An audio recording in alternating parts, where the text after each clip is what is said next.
ইসলামী আন্দোলন বাংলাদেশ চরমনাই হুজুর। এবং যা আপনারা এই ভিডিও যদি আপনাদের কোনো নেতাকর্মী অথবা উপদস্থ কোনো কর্মকর্তা যারা নেতাকর্মী আছে তাদের কাছে যায়, অবশ্যই আপনারা এর উত্তর দিবেন। উত্তর দিয়ে তারপরে যাবেন। আমি অধিকাংশ অনেক জায়গায় গেছি, ঢাকা বিশ্ববিদ্যালয়, কেন্দ্রীয় জামে মসজিদ, এখানে সব শিক্ষিত মানুষরা থাকে, ছাত্ররা। এই মসজিদের ইস্তেন্দাখানায় বেশিরভাগ পোলাপান বা বেশিরভাগ মানুষ দাঁড়ায় প্রস্তাব করে। এখানে লেখা আছে মসজিদ সহ। যাদের উপর আপনি শরীয়ত আইন পাশ করতে চান, আগে মানুষ করেন, তাদেরকে ইসলাম বোঝান, ইসলাম শিখান, তারপর আপনি আইন পাশ করেন।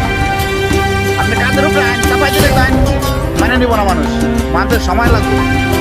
এই সময়টা আপনি তাদেরকে বুঝাইতে হবে। আপনি সরকারের ক্ষমতায় যান, তারপর মানুষকে বুঝান, তারপর আপনি আইন পাশ করেন। আইন আস্তে আস্তে পাশ করবেন ইনশাল্লাহ। আপনি আইন পাশ করতে চান, অধিকাংশ মানুষ এই নামাজ পড়ি না আমরা, আপনি কাদের উপরে আইন পাশ করবেন? তাহলে আইন পাশ করলেই হোক।